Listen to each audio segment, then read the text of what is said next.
Sinampahan ng reklamong tax evasion ng Bureau of Internal Revenue ang mga dating engineer na sina Bryce Hernandez, Henry Alcantara at JP Mendoza dahil umabot umano sa 1.6 billion pesos ang hindi nila binabayarang buwis.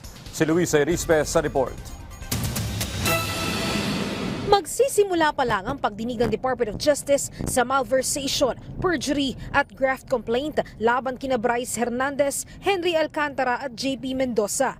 Pero may bago na naman silang reklamong haharapin sa DOJ. Ito naman ay tax evasion na isinampa ng Bureau of Internal Revenue laban sa tatlo dahil sa hindi tamang pagbabayad ng buwis. Nakita natin na based on dun sa mga lifestyle checks na ginawa natin, yung kanilang mga ginastos na nakuha rin natin yan sa mga pagdinig na ginawa sa Senado at yung mga kanilang mga ari-arian, nakita natin na hindi tugma ito sa kanilang kinikita or yung mga reported na mga revenues nila at mga binayarang buwis. Kaya naman nagsampa tayo ng kaso. Ang sumatotal, aabot sa 1.6 billion pesos ang nalusotang buwis ng tatlo.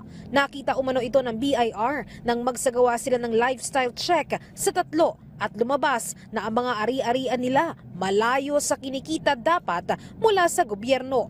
Sinilip din ng BIR ang Statement of Assets, Liabilities and Net Worth o SALN ng tatlo. Sa sasakyan nila, meron kasama yan sa asset na nakita rin natin. So sinama rin natin sa tax liabilities na dahil nakabili sila ng ganyan pero hindi naman tugma based sa kanilang income tax or yung mga binayarang buwis ay wala silang kakayanan bumili ng ganitong mga mamahaling sasakyan. 2020 to 2024 taxable years ang involved dito. Sa pagbusisi rin ng BIR, nakita nilang idinadaan umano ng tatlo sa kasino ang mga kickback na nakukuha nila mula sa flood control. Gumagastos umano ito ng mga daan-daang milyong piso sa kasino. Nakatakataka dahil hindi tugma sa kung magkano ang dapat ay sinasahod nila sa pagtatrabaho noon sa DPWH. Malaki ang ginagastos nila sa kasino.